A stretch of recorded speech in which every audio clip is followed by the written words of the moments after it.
Health insurance చేసుకోండి. పిల్లోడు పుట్టగానే 21st డే అని ఫంక్షన్ చేస్తాడు, 3 నెలలకు మళ్ళీ ఉయ్యాలని ఇస్తానని ఫంక్షన్ చేస్తాడు, బర్త్డేకి ఫంక్షన్ చేస్తాడు, ఉన్నా లేకున్నా బరాబర్ ఫంక్షన్ అవుతుంది. తెలంగాణలో అయితే ఏట దిగాల్సిందే. ఏట దిగడానికి ఎన్ని వేలు ఖర్చు అవుతున్నాయి, ఊర్లో ఎవరినో ఇంప్రెస్ చేయడానికి చేస్తున్నాం. ఆ పైసలు పెట్టుకుని వ్యాక్సిన్ వేసుకోరు. 1 year లో వ్యాక్సిన్స్ అన్ని వస్తాయి ఆ పైసలతోటి. ఈ మాట చెప్తే ఎవరికి నచ్చదు. ఎందుకు ఆ ఫంక్షన్స్, ఎవరి కోసం ఆ పిల్లలు?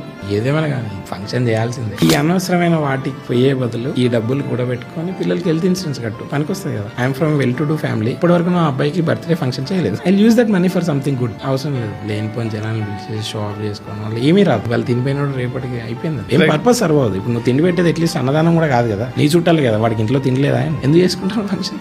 అంటే దెర్ ఆర్ పీపుల్ వాళ్ళ క్లాస్ చూపించుకోవడానికి వాడికి నచ్చిన కంఫర్ట్ జోన్ లో ఉంటాడు, వాడు చేసుకుంటాడు, ఇట్స్ ఓకే. నేను చెప్తున్నది ఏంటంటే బిలో మిడిల్ క్లాస్ వాళ్ళు అతి కష్టం మీద అప్పులు తెచ్చి ఫంక్షన్ చేస్తాడు, వ్యాక్సిన్ వేసుకోరా అంటే చూస్తూ ఉంటాడు. ఇది తప్పు. సొసైటీని ఇంప్రెస్ చేయడం కోసం కష్టాలు పడుతున్నారు చూడండి, అవసరం లేదు. ఎవరేమనుకుంటే మనకి